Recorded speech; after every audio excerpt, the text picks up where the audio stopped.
Hi friends, welcome back to my YouTube channel. ഇന്നത്തെ വീഡിയോയിൽ class 10 state സിലബസിലെ first chapter ആയിട്ടുള്ള അരിത്തമെറ്റിക് സീക്വൻസിലെ ഒരു ക്വസ്റ്റ്യനാണ് ഡിസ്കസ് ചെയ്യാൻ പോകുന്നത്. ആദ്യത്തെ ചോദ്യം എന്താണെന്ന് നോക്കാം. Write an arithmetic sequence with first term 3. First term 3 ആയിട്ടുള്ള ഒരു അരിത്തമെറ്റിക് സീക്വൻസ് എഴുതാനാണ് പറഞ്ഞിട്ടുള്ളത്. അപ്പോൾ ഫസ്റ്റ് ടേം ആയിട്ട് നമ്മൾ 3 എടുക്കുകയാണ്. ഇനി നമുക്ക് അടുത്തതായിട്ട് അറിയേണ്ടത് കോമൺ ഡിഫറൻസ് അല്ലേ. ഇപ്പോൾ ഫസ്റ്റ് ടേമും കോമൺ ഡിഫറൻസും കിട്ടിയാലാണ് നമുക്കൊരു അരിത്തമെറ്റിക് സീക്വൻസ് എഴുതാൻ വേണ്ടി പറ്റുക.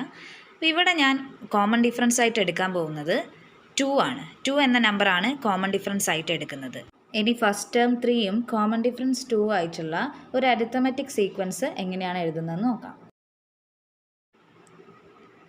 ഫസ്റ്റ് ടേം 3, പിന്നെ നെക്സ്റ്റ് ടേം 5 ആയിരിക്കും. 3 + 2 ചെയ്യുമ്പോൾ 5 കിട്ടുന്നു. 5നോട് 2 ആഡ് ചെയ്യുമ്പോൾ 7, 9, അങ്ങനെ ആ ഒരു അരിത്തമെറ്റിക് സീക്വൻസ് നമുക്ക് കിട്ടും. സെക്കൻഡ് ക്വസ്റ്റ്യനിൽ നമ്മളിപ്പോൾ എഴുതിയിട്ടുള്ള അരിത്തമെറ്റിക് സീക്വൻസിൻ്റെ 10th ടേമാണ് എഴുതാൻ ചോദിച്ചിട്ടുള്ളത്. അപ്പോൾ 10th ടേം എന്ന് പറയുന്നത് ഫസ്റ്റ് ടേമിനോട് 9 ടൈംസ് കോമൺ ഡിഫറൻസ് മൾട്ടിപ്ലൈ ചെയ്താലാണ് നമുക്ക് 10th ടേം കിട്ടുക. ഇവിടെ ഫസ്റ്റ് ടേം എത്രയാണ്? ഫസ്റ്റ് ടേം 3 ആണ്. അപ്പോൾ 3 + 9 ഇൻറ്റു കോമൺ ഡിഫറൻസ് 2 ആണ്.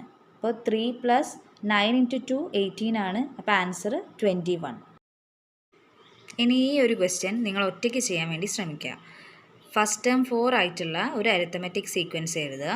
അതിൻ്റെ 15th ടേമും കണ്ടുപിടിക്കുക. ഈ വീഡിയോ നിങ്ങൾക്ക് ഇഷ്ടപ്പെട്ടെന്ന് വിചാരിക്കുന്നു. വീഡിയോ ഇഷ്ടപ്പെട്ടെങ്കിൽ ലൈക്ക് ചെയ്യുക, ഷെയർ ചെയ്യുക, ചാനൽ ഒന്ന് സബ്സ്ക്രൈബ് ചെയ്യുക. ഇനി നമുക്ക് അടുത്ത വീഡിയോയിൽ കാണാം. താങ്ക്